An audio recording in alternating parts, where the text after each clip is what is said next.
In this video, I'm going to talk about my very first real estate flip project and how we made almost $300,000 in profit from it.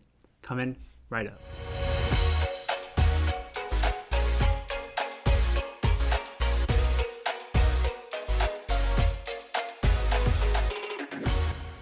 Hey guys, how's it going? My name is Sean, and on this channel, we go over real estate investing tips, strategies, and current events to help you learn more about the business and to help you become a real estate investing boss. In this video, we're going to talk about how I made $300,000 in profit from our very first flip project. This project was actually given to me by our very good friend Elisa Covington from Transform Real Estate. Elisa is an amazing investor here in the Bay Area, and if you guys want to see her version of the story, you can check out her video and her channel right over here. So before we go into the details of the story, if you guys enjoy this video, be sure to smash the like button, subscribe to the channel, and hit that bell notification to see more videos just like this one. So back in 2016, when I first came back to the Bay Area from a 7-year trip down in Los Angeles, I decided that I wanted to be a real estate investor. And I was consuming a lot of content, mostly from Bigger Pockets. And most of the schools of thought in Bigger Pockets is to buy and hold real estate and focus mostly on the cash flow and not so much on the appreciation. And so that was my mentality going into real estate investing. And I was scrolling through Quora one night at the gym, and they said that the best way to get started with real estate investing is to start going to your local meetup groups. And so that's exactly what I did. I went on meetup.com and started looking for several different meetup groups that were focused on real estate investing. And I started attending every single one every single month. But during the first few months, it was very hard to actually get any attention at these meetup groups because you would talk to some people there and they would ask you, hey, what kind of investing are you into? And I would say, I'm not investing. I'm just brand new. I'm trying to get into the game. And they would say, oh, that's cool. And then they would walk away from me because I had nothing to contribute to them. So after a few months of doing that and not getting any real traction in finding people to talk to or understanding what to do next, I decided to add some more value. And the way that I added value was to actually volunteer to be this check-in guy at all of these meetup groups. And so at one of the meetup groups in San Jose, I was actually partnered with Elisa, who was also helping people check in, where we would collect their money and sign their name in and give them a name tag. So by doing this for months and months and months, I started becoming familiar with all the people at the local meetup. But more specifically, I became close friends with Elisa. We would always chat with each other, we would share notes, and we would be in awe every time we would hear a presenter talk about how they're making $1 million a year by flipping homes here in the Bay Area. And we thought, what are they doing so differently that makes them so special? Flash forward a few months later, I had no traction in my flipping business. I managed to purchase some properties over in Jacksonville, Florida that were giving me some decent cash flow. And I had pretty much forgotten about the flipping game when all of a sudden Elisa texts me and tells me that she actually sent me a deal a couple of weeks ago and how come I didn't respond to it. I was surprised because if I had seen that email, I would have definitely replied. And she said, go check your email. So I went back and I saw in my spam folder a message from Transform Real Estate. And I was thinking, who the heck is Transform Real Estate? This sounds like a super scammy company, and that's probably why I didn't even open it. I looked at it and there was the deal that she sent me. It was for a pretty small house over in Sunnyvale. At the time, I was working at Northrop Grumman in the Lockheed Martin facility off of Matilda, and this house happened to be about 1 block away from the place that I regularly go to get lunch, so I know the area pretty well. Now the numbers were decent. I believe the purchase price was for $860,000. They're estimating a $50,000 rehab budget, and her ARV, or after repair value, was around $1.1 to $1.2 million. Going into this and not having any experience, it was actually pretty scary because I could look at that property on Zillow or on Google Maps and I could see that it's a small house with a flat roof, and typically a flat roof usually means that it's of poor quality construction. I had no idea what it would be like going into it. So she said that we could go take a tour of the property just to get a glimpse of what's going on. And so I agreed. I went inside and we saw that not only was it a complete dump, but there were actually other investors who were looking into it. So we had to make a decision very quickly. Honestly, at the time, even though I had no experience, I was very, very eager. I had a lot of capital from my full-time job and other businesses that I had done, and I wanted to put that money to use. You know, it really hurt me when I had all this money just staring at me in the face, and it's definitely a first world problem to have, but I wanted to put that money to work. So for me, it was more important to get the experience than it was to get the profit from the deal. Even though there were a lot of uncertainties here, I believe that by working with the right partners, this would still be a good deal either way. The market seemed very, very hot at the time, and I felt like there was no real reason for this deal to not perform properly. And the best thing about this deal was that when Elisa brought it to me, she didn't bring it to me in terms of a wholesale deal. She brought it to me in terms of a partnership deal. So a wholesale is when you would assign the contract to somebody else and you would pay the wholesaler an assignment fee. Now when you do that, the assigner gets no part of the final profits they just get their assignment fee and you're kind of left on your own devices. But because this was a partnership, she got a percentage of the profits. And she was also very helpful throughout the entire process because there were a lot of things that I didn't know how to do and I didn't have any connections.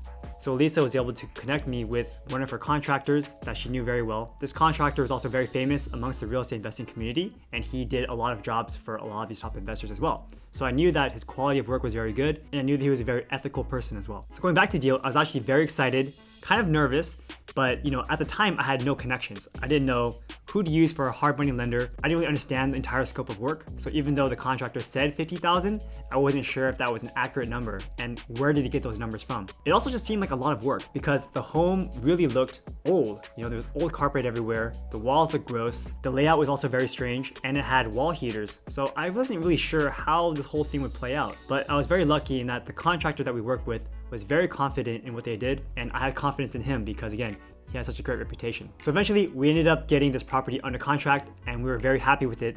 The next step was to finance the deal. And so this is where the deal almost went south because at the time I didn't have a good connection to a hard money lender. So I had to rely on a referral from a friend of a friend. He told me to talk to this one broker and I called him and he said, sure, this seems like a good deal. We can help finance this project for you. We ended up getting 90% financing with no construction cost. So just 90% of the purchase price. Now at the time, because I didn't really know what I was doing, I ended up going with a broker. Now, going with a broker can be great in many situations, but for a hard money loan, brokers typically charge 1 point above what the original lender would charge you. So there's almost no benefit to using a broker for a bridge loan unless you really can't find someone to work with. So we ended up paying 9% and about 2.5 points, and possibly even more because he may have added some more points on top of that. I don't entirely recall. The problem was that the broker was not the best in terms of service. The reason why you use someone in sales is because they can help smooth things out when things aren't going well with the deal. But in our case, we actually had a very long close of escrow date, so there was no reason why any problems couldn't have been found out sooner rather than later. And at one critical juncture, he just stopped answering his phone. And I think that is completely unacceptable for anyone in sales. You cannot just not pick up your phone. You need to talk to somebody and you need to explain to them the situation that's going on. Essentially, the problem was at the very last minute, the original lender told us that we needed to have title insurance that protects them from future mechanics liens. The title company does not do that. Title companies typically protect you from current mechanics liens and says that this property will transfer to the new owner without any liens. I think the reason why they required an extra case for future mechanics liens is because I was a new investor and they weren't sure that I was able to perform without slapping on mechanics liens and then they could potentially lose the property. At the end of the day, their vice president managed to talk to the vice president of the title company to create some arrangement and the deal finally did close. But during those few days where we kept delaying escrow, the seller's hair was on fire. During our 45-day escrow, the house next door to the subject property, which was smaller, it was only a 2-bedroom, 1-bath and 900 square feet, whereas my subject property was a 3-bedroom, 2-bath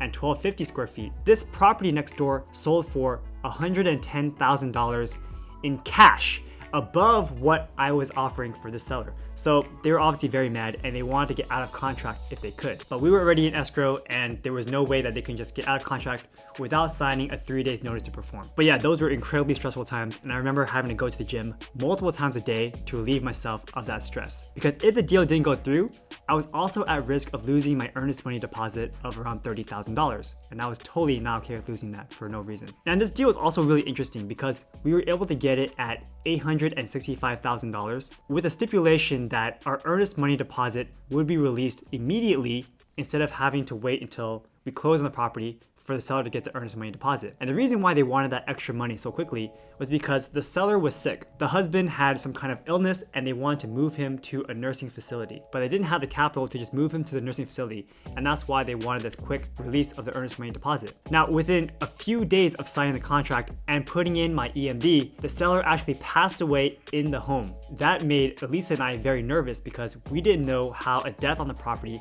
would affect the final value when we sold it. And we actually had an opportunity to walk away at that point. And we were thinking really hard. We thought, okay, what is the risk factor here? Technically, because someone has passed away in the home, this is a material fact that could change the outcome of our investment. Eventually, again, we decided that the value in the home was still going to be there. This property is just a few blocks away from LinkedIn. It has a lot of amazing potential and we really want the experience. So we decided to go ahead with the project. So even though they no longer needed that 45 days, since it was already in the contract, we decided to just keep it there. And like I mentioned, during that time, the home next door sold for $110,000 in cash. Once that happened, we knew this was a great deal. Let's continue, let's go forward. And this really made the seller mad that she was under contract for such a low price. So finally, after going through that excruciating experience with escrow and finally closing on it with a hard money loan, we started to go to work. At first, we thought that we would have some delays in our project management because the general contractor had already agreed to work on someone else's project. But something went wrong with their project, so he was able to now work on ours. Right before I went to a boys trip down in Southern California, we were able to completely demolish the home, and I was able to go in and see how quickly they were able to work. Now during the construction, we realized that there were some things that I wanted to change. There was this very strange opening to the master bedroom. It's like one of those weird accordion curtains that you usually use for a closet. And I felt like that wasn't the best. So we decided to actually wall up that space and create an opening through the back where you can have an actual door into the master bedroom. The kitchen space was also very small, and we decided to go with an open floor concept. So we checked it and saw that it wouldn't be too difficult to just bust down that wall, put a beam up, and then create that open living space. So after doing that, our kitchen looked amazing. We decided to only rehab one of the bathrooms because the other bathroom seemed okay. And actually that bathroom had great accessibility features. So it was great for someone who was a little bit older who wanted to just walk into the shower without having to worry about tripping over a bathtub. There was even this extra shed in the back that was done without permits, and it was just put up with some random plywood. So at the time, it looked very, very ugly because it was just dry plywood and some weird looking screens where you could sit outside. And originally we wanted to just tear it down, but then after thinking about it, we thought that this was actually a great use of space, and if we tore it down, it would just be this weird cement block in the middle of your backyard. So we ended up just painting it over and making it look really nice. And then after staging it, the extra awning space in the backyard actually was one of the key features that helped sell this house. So this taught me that you don't have to bust down everything. If something has potential, all you really need is a fresh coat of paint to truly bring that out. So after working on this project for about 6 weeks, the home was completely redone and it looked amazing. The agent that we used to help buy the property helped us sell it as well. We decided on 2 weeks worth of open houses, and we were getting kind of nervous because the market in the Bay Area is cyclical. During the springtime, the market's very hot. During the summer, it's down. During the fall, it's up. And then during the winter, it's down. We were going on market in mid-October. Problem is, if we wait too long, then we could have ended up in the holiday season, and then our property really would get stuck in the market with no offers. But luckily, after 2 weeks, we got around 5 offers, and they were actually pretty good. So during this whole time when we were holding on to the property, the appreciation in that neighborhood just skyrocketed. We were thinking between 1.1 to 1.2 as our ARV, 1.2 being very, very lucky. But actually, by the time we finished the project, the ARV was now around 1.3. So I was actually hoping to get around $1.3 million. When we finally got our offers, we got one at 1.2, we got one at 1.25, and then we actually got one at $1.4 million. But they had some contingencies attached to it. And the problem with accepting a $1.4 million offer with contingencies is what happens if the property doesn't appraise? They're bidding way above what the market value is. And so if they have an appraisal contingency and they go in and we spend 20 days in escrow, they're able to actually back away and take their EMD if the property doesn't appraise. So we actually went to our second highest bidder and we told them, we actually have an offer at $1.4 million. Can you match it with no contingencies? And eventually they agreed, and they went 1.4, no contingencies. We got an earnest money deposit from them on day one, and the whole escrow process was relatively smooth. There were some issues back and forth, like the buyers were kind of unhappy with some of the small things in the house, and they were trying to ask for a price reduction. And then we told them, you know what, this actually was market value. You were competing with another offer at 1.4, so sorry, we can't go down lower in price. But other than that, it was very smooth, and after all was said and done, we were able to make around $300,000 in profit. This was a slam dunk, home run deal, and my best deal to date. This might have been too good, and it may have messed up my mentality thinking that making money is so easy, let's just keep doing this. Why is anyone working on a full-time job? But yeah, it was definitely an amazing and life-changing moment. And I was so happy that, I took Elisa and her husband out to Alexander's Steakhouse where we had a wonderful meal together. My final thoughts about this whole thing, I think partnerships are incredibly important, and they are probably the best way that you can get into real estate. Without Elisa's help, I would never have even found this deal to begin with. And she has gone to do several projects